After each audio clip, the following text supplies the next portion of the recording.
আপনার টিকটক আইডিতে যে সকল ভিডিও বা ছবি রয়েছে এই সকল ভিডিও বা ছবি পাবলিক রয়েছে। এখন আপনি চাচ্ছেন আপনার টিকটক আইডিতে যে সকল ভিডিও রয়েছে এই সকল ভিডিওগুলো প্রাইভেট করতে। কিভাবে এই কাজটি করবেন চলুন দেখিয়ে দিচ্ছি। এই জন্য টিকটক অ্যাপস বা অ্যাপ্লিকেশনটি ওপেন করবেন।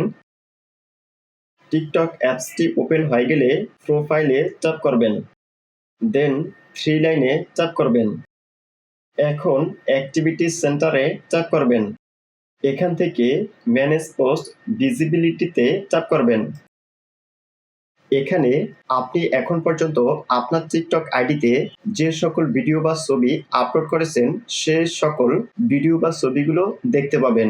এখন এখান থেকে সবগুলো ভিডিও বা ছবি সিলেক্ট করবেন।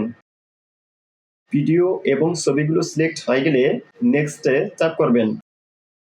এখন আপনার টিকটক আইডিতে যে সকল ছবি বা ভিডিওগুলো রয়েছে এই সকল ভিডিও বা ছবিগুলো আপনি যদি চান আপনার টিকটক আইডিতে যারা ফলোয়ার্স রয়েছে বা ফ্রেন্ডস রয়েছে শুধু তারাই দেখতে পাবে, তাহলে এখান থেকে ফ্রেন্ডস সিলেক্ট করে দিবেন।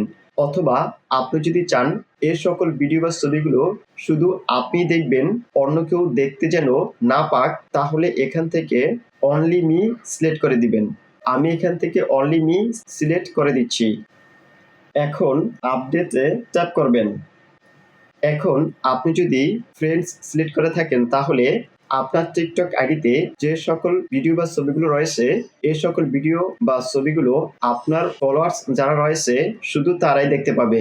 আর আপনি যদি অনলি ইউ সিলেক্ট করে থাকেন তাহলে এই সকল ভিডিও বা ছবিগুলো শুধু আপনি দেখতে পাবেন, আর কেউ দেখতে পাবে না। ভিডিওটি ভালো লেগে থাকলে ভিডিওতে একটি লাইক দিবেন, কমেন্ট করে জানাবেন